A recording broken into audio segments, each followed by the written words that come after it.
Estamos de volta com mais Manhã Diversa nessa terça-feira, agora são 11 horas e 36 minutos e a gente vai continuar o nosso bate-papo, né? A Constituição Federal Brasileira assegura o direito à herança, ou seja, o direito de transmitir bens aos herdeiros após a morte. Mas nem sempre o assunto é tão fácil quanto parece, por isso nós trouxemos o advogado especialista em direito de sucessões, Gabriel Stambassi, para conversar então com a gente sobre esse tema, que chega a ser até mesmo delicado, né, para algumas famílias, seja pelo momento de luto que esteja vivendo, e que é um tema que meio polêmico, algumas famílias brigam por causa disso, então com certeza tem muita dúvida, muita pergunta para a gente fazer aqui para você hoje. Muito obrigada então pela sua participação no Manhã Diversa. Bom dia, Roberta, bom dia, Mariana, eu agradeço o convite de vocês e um bom dia a todos os telespectadores que estão participando do programa. Para a gente começar então o nosso bate-papo, esse é um assunto que muita gente provavelmente não conhece por esse nome, né? Então, para a gente começar, o que engloba aí o direito das sucessões? Trazendo uma linguagem mais simples para o nosso público, basicamente trata do direito de herança, dos bens e direitos que as pessoas que faleceram deixaram após a sua morte. E o porquê que esse tema é importante? Porque a nossa Constituição, no artigo 5º, inciso 30, ou seja, ela estabelece que é garantido a todos o direito de herança. E na legislação civil, ela já estabelece dentro dos artigos 1784 até o artigo 2027 quais são esses regramentos e como que são as possibilidades de fazer essa transmissão desses bens e direitos para os herdeiros. E a sucessão é iniciada a partir, né, do evento da morte, como é chamado no direito, mas quais que são as formas de se efetivar essa sucessão, né? Quais são os tipos e como que funciona cada uma delas? Existem basicamente duas modalidades de sucessão. A sucessão legítima, que é aquela que decorre da lei, ou seja, a própria lei estabelece quem são esses legítimos e a sua forma de partilha, bem como através da sucessão testamentária, ou seja, o famoso testamento. É o testamento onde é feita essa declaração de vontade e vai delimitar quais são os bens e esses direitos e a quem eles vão. Podem ser os próprios familiares ou a terceiros. E é importante deixar destacado, inclusive, que no testamento há um regramento de que 50% dos bens e direitos, ou seja, a metade desses valores, a lei garante que sejam dados aos herdeiros legítimos. Ou seja, se eu falecer hoje, eu só posso dispor da metade dos meus bens através de um testamento. E aproveitando então nessa sua fala, herdeiros legítimos, o que seriam, o que engloba aí, né, esses herdeiros? Como foi dito, os herdeiros legítimos são aqueles que decorrem da lei. Ou seja, a legislação ela estabelece quem são esses herdeiros. São os ascendentes, os descendentes e o companheiro ou o cônjuge sobrevivente, que é o esposo ou a esposa que sobreviveu. Os ascendentes são aqueles acima da sua linha, ou seja, seriam os pais e os avós. Ou os descendentes seriam os filhos, os netos e os bisnetos, porque tem algumas famílias que se perduram um pouco mais e o número de membros eles aumentam, então por conta da associação podem inclusive englobar os bisnetos. E também os cônjuges sobreviventes, como eu havia dito. E após, né, o óbito de um familiar ou ente querido, há a necessidade da realização do famoso inventário, né? Quais que são os critérios para a abertura desse processo e como que ele funciona? Basicamente, o inventário ele pode ser aberto de duas maneiras. Primeiro, de modo extrajudicial, ou seja, diretamente em cartório, no cartório de notas, só que ele possui 3 requisitos. Primeiro, inexistir testamento, porque se esse testamento ele existir, vai ter que ser feita uma ação de reconhecimento de testamento para que ele seja validado. Ou seja, tem um requisito legal de ser uma ação judicial representada por um advogado. O segundo requisito é que todos os herdeiros participem e assinem esse documento e que ele seja feita com a participação de um advogado que vai estar garantindo a legalidade de todo o procedimento junto ao cartório. E a segunda modalidade, seria através de um inventário judicial, ou seja, a ação judicial onde serão descritos todos os bens e direitos que foram criados durante a vida e gerados, sejam eles financeiros, materiais e imateriais, bem como, através da participação de todos os membros, seja feita a partilha, garantindo a quota parte de cada um. O que é muito importante, haja vista que se você produziu itens que sejam valores e direitos durante a vida, você precisa de repartir esses bens com os que permaneceram aqui em vida. E esse repartir essa parte após o inventário da partilha de bens costuma dar alguns problemas, né? É comum a gente conhecer casos disso. Como que funciona esse processo? A lei garante que é igual para todos os membros? Como que é feito, então, essa partilha de bens? Esse, por ser um tema um pouco complexo e extenso, ele tem muitas peculiaridades, mas de uma maneira mais simples de dizer se for através de uma ação extrajudicial, você percebe que tem acordo entre as partes. Então, não é a questão da sua pergunta. Com relação à ação judicial, se houver conflitos, o que precisa ser feito? Uma ação judicial de inventário e eventual partilha, arrolar, ou seja, chamar nesse processo todos os herdeiros, sejam os herdeiros necessários, que são aqueles que a lei estabelece, sejam os testamentários, para que a partir desse momento, quando for feita a documentação durante o inventário que vai levantar todos os bens e direitos, assim que forem todos os herdeiros qualificados como herdeiros de fato, que somente serão herdeiros após essa decisão judicial que reconhece a sua capacidade como, será feita a partilha, ou seja, a divisão desses bens. E uma questão muito importante na partilha é com relação ao regime de bens adotado pelo cônjuge, pelo casal que deixou essa herança, seja um falecido ou os dois. Porque a depender do regime adotado, vai interferir diretamente na cota-parte, a que vai ser dividida, o que vai ficar para quem ou alguém, inclusive o testamento.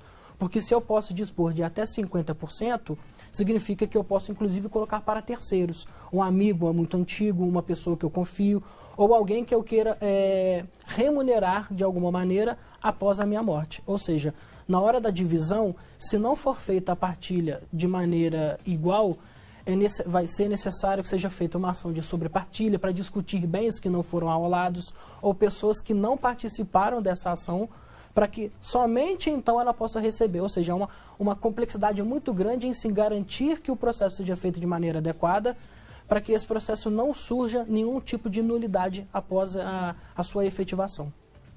E após a realização do inventário, ela é obrigatória dentro de 60 dias da data do óbito, né? Sendo não realizada nesse prazo, é passível de multa.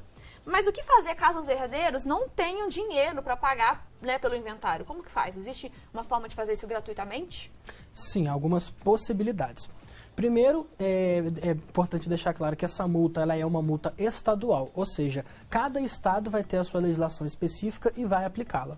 Então, não é pertinente eu dizer o tal percentual se aplica aqui, porque isso vai depender dos 26 estados, mais o Distrito Federal que tem a sua legislação específica. Essa divisão... só me perdi na pergunta.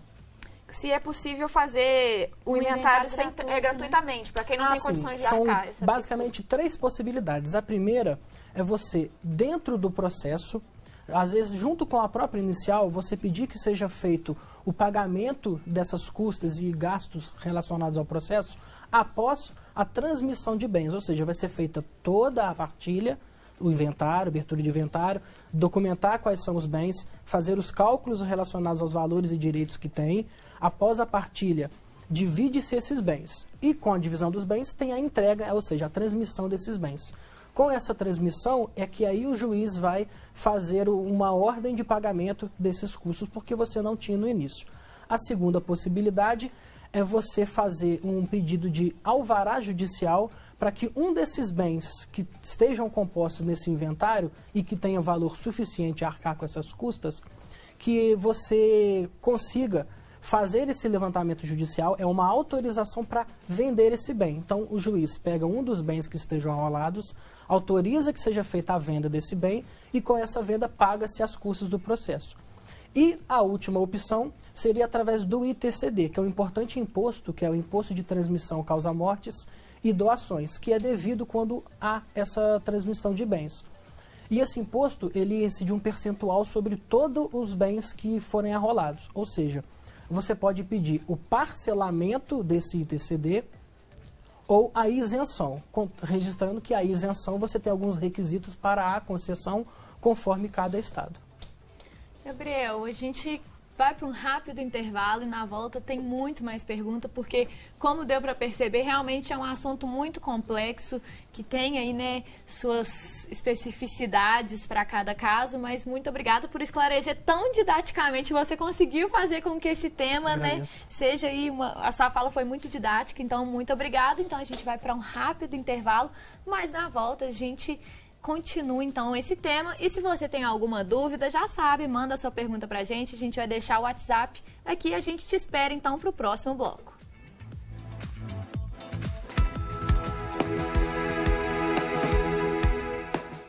No dia 26 de março, o Detran de Minas Gerais vai realizar um leilão com 915 veículos apreendidos em Goianá.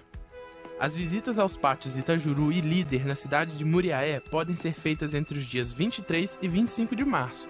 Os lances começam a partir de R$ 500 para motos e carros recuperáveis.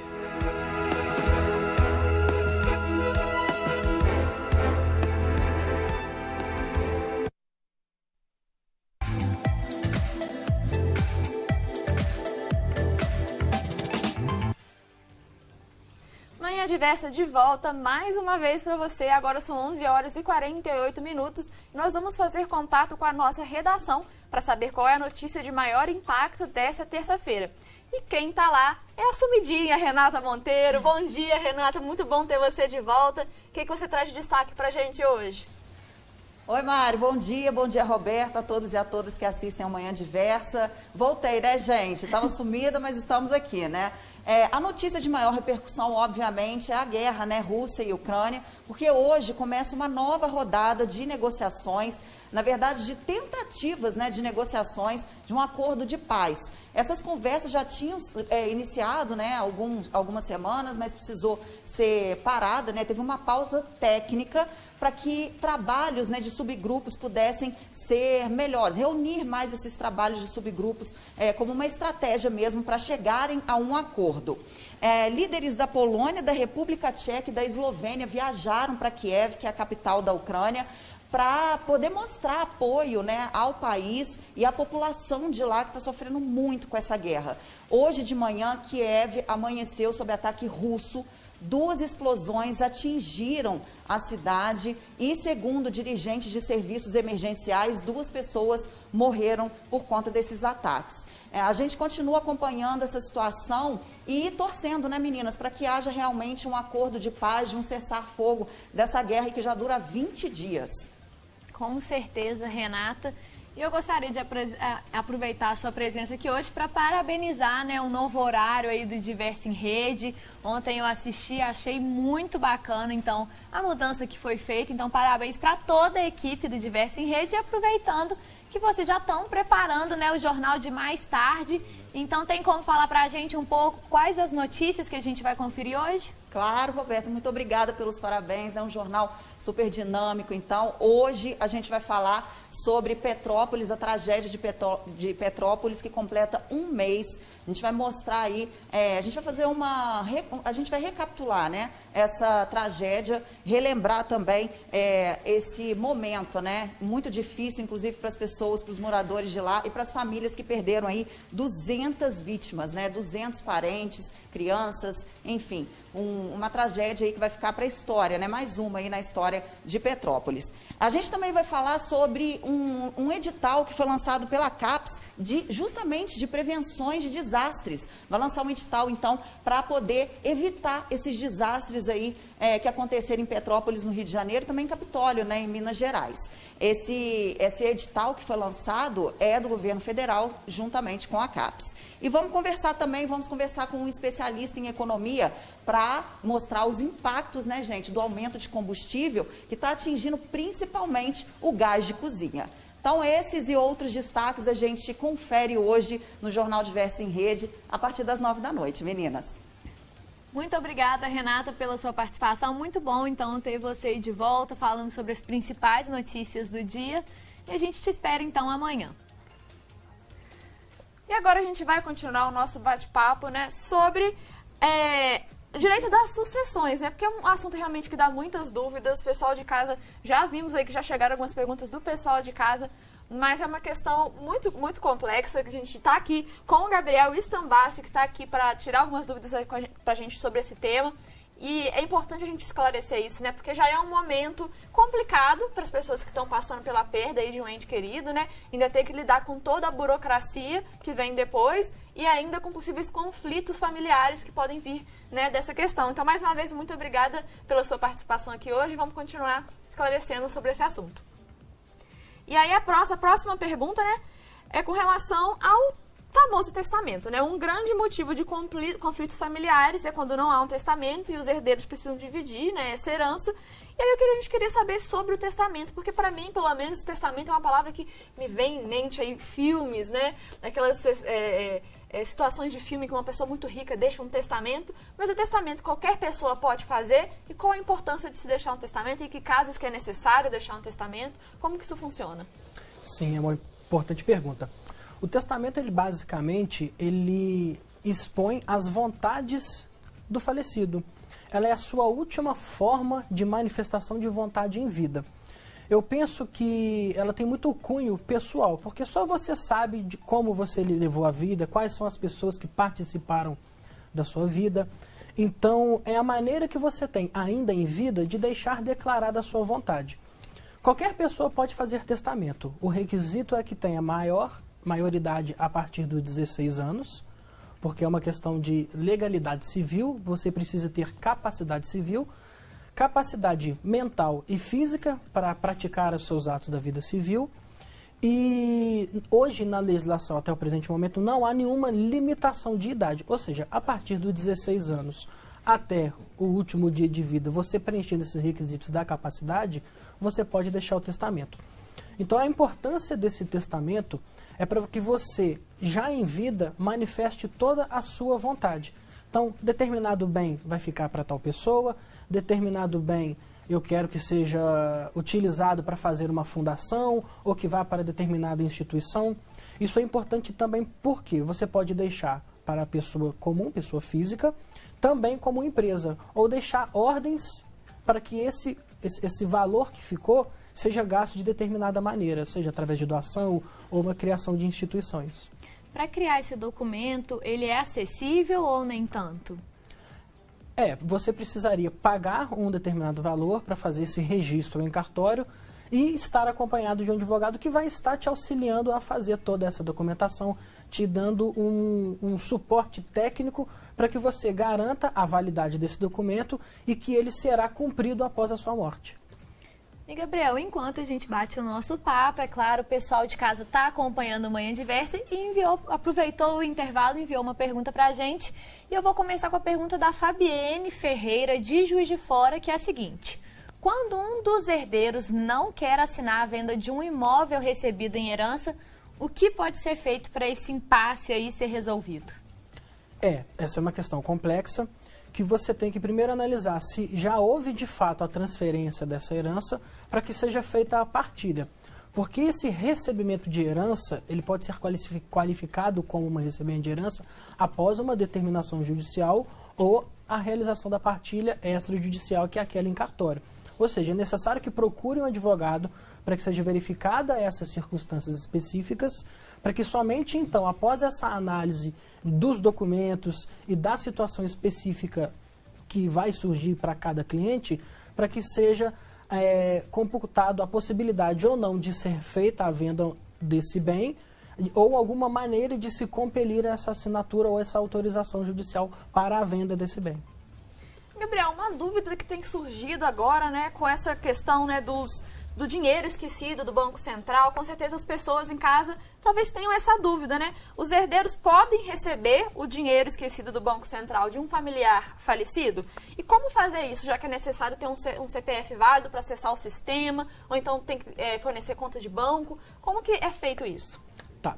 Você fez especificamente com relação ao Banco Central, mas há uma hipótese que eu prefiro esclarecer ela antes, porque ela é muito comum no nosso dia a dia. Na Caixa, valores eventuais que sejam remanescentes da Caixa, você levando os documentos do falecido e os documentos dos herdeiros, todos bem delimitados, você já consegue diretamente na Caixa, sem ação judicial, fazer esse levantamento de valores.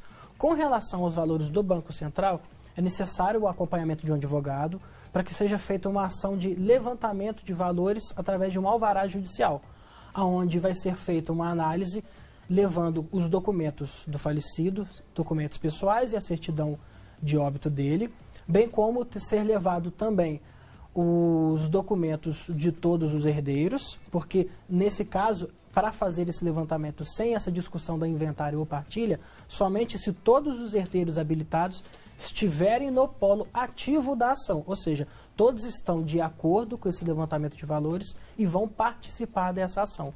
E com a entrada dessa ação, o juiz vai fazer essa análise se existe testamento ou não, ou algum outro documento, e através dessa qualificação de todos os herdeiros, ele vai determinar o levantamento desses valores e conceder àqueles, a cada qual, a sua cota à parte que é pertinente ao recebimento desses valores da herança.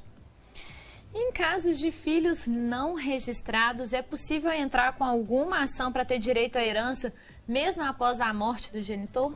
Sim, essa é uma ação muito importante, porque ela não tem tempo para ser proposta, mas ela tem alguns requisitos. Será necessário, pelo filho não reconhecido, que ele entre com uma ação de reconhecimento de paternidade pós-mortem, que é uma expressãozinha em latim que significa pós-morte. Ou seja, ele vai entrar com essa ação demonstrando os requisitos de que há uma filiação entre aquela pessoa falecida e esse autor da ação requerendo a paternidade e concomitantemente, ou seja, junto com a ação que será feita através de um advogado, recomenda-se que ao mesmo tempo seja também feita uma habilitação no processo de partilha, ou seja, eu como advogado vou estar auxiliando o meu cliente ao entrar com a ação de reconhecimento de pós-mortem, mas ao mesmo tempo eu vou estar me habilitando no processo de inventário e partilha, informando que há essa discussão judicial para que já desde o início seja garantida a cota à parte que me é devida. Porque se eu não me habilito nessa ação de inventário, o inventário pode terminar, porque o juiz não vai ter conhecimento dessa discussão sobre um membro a mais ou a menos nessa partilha.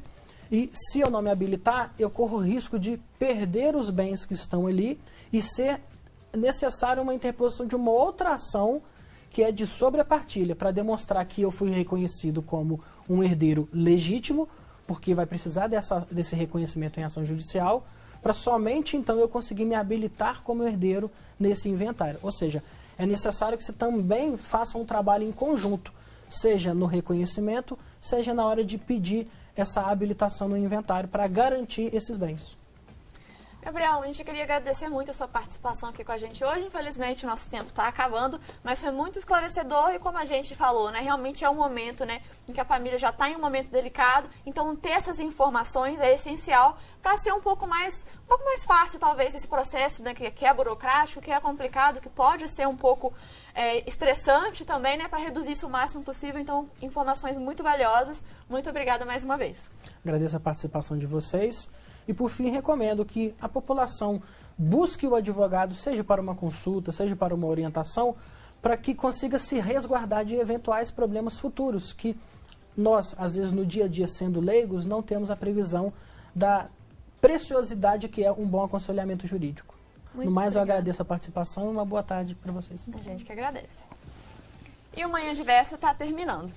Muito obrigada pela sua companhia, pela sua participação nessa terça-feira com a gente. E não se esqueça de ficar ligadinho no site e nas redes sociais da Diversa. Por lá você fica sabendo dos temas da semana, pode mandar suas perguntas para os nossos entrevistados e também rever os conteúdos que você mais gostou.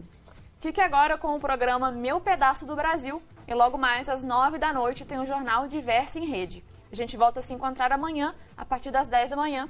A gente te espera lá.